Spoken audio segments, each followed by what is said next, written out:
नमस्कार, मी भरत पाटील. बळीराजा ॲग्रो फार्ममध्ये आपलं स्वागत आहे. आता मी उसाच्या पाण्यावर आलो बघा. तुम्हाला सांगायचं कारण म्हणजे उसाला पाणी हे घातीवर मिळालं पाहिजे व्यवस्थित. पाटपाण्यात जेव्हा आपण पाणी देतोय तेव्हा कसं होतं, एकदा तर पाणी जास्त होतंय आणि नंतर पाण्याला आपल्या थोडा लेट होतोय. त्यामुळं ऊसपैकी ट्रेसमध्ये जाऊ शकते. उसाला पण ट्रेस येऊ शकतो, ताण येऊ शकतो उसाला पण. तर बघा आता मी पाटपाणी आमचं चावीचं पाणी आहे. बारीक प्रत्येक ह्याला 16 MM प्रत्येक सेला 16 MM चावीनं पाणी आलं आहे बघा. पाणी तुम्हाला दिसते लहान आले तर त्याचं वर टेव म्हणतोय आपण, आपल्या भाषेत टेव म्हणतोय. वर जमीन वर पतर अशा ह्या इथं पतर जमीन अशी इथं वल येते अशी.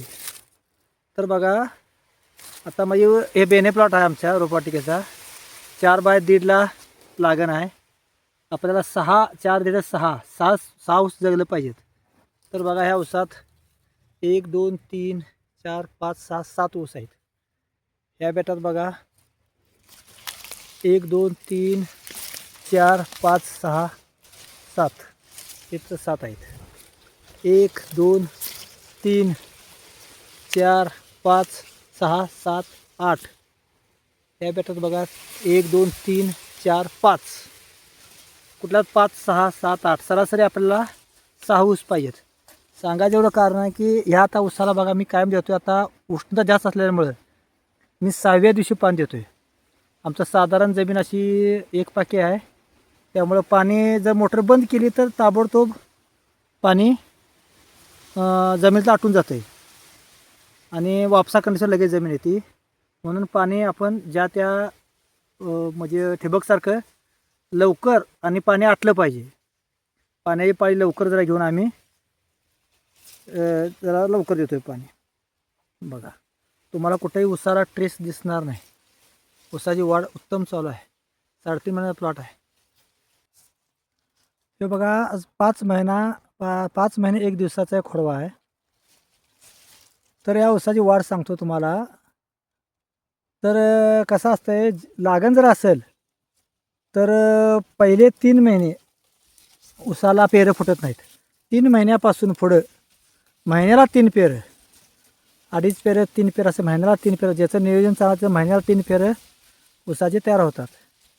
तर आज या खोडव्यासाठी 2 महिने, कारण ऑलरेडी खोडवा ऊस तुटल्या पेटाला लगेच फुटायला चालू होते. त्यामुळे 1 महिना आधी जरा खोडवा लागण्यापेक्षा 1 महिना खोडवा जादा वाढतो आहे. कारण मुळं तयार असतात, मुळांचं काम चालू असतं. तर बघा 5 महिन्याच्या उसानं पहिले जर 2 महिने सोडलं तर 3 महिने पेराचं. तर बघा पेरं सांगतो तुम्हाला.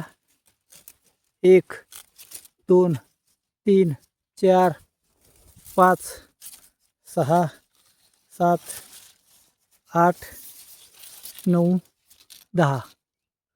11व्या पेरला पण साधारण दिसतंय की 10 पेरं आता वाढ सोडून बघा हातापासून पुढे किती वाढ आहे बघा. ती वाढ बघा आणि पेरातलं अंतर बघा. पेरातलं अंतर बघा, प्रत्येक पेरातलं अंतर बघा तुम्ही. चांगलं आहे, जाडी चांगली आहे.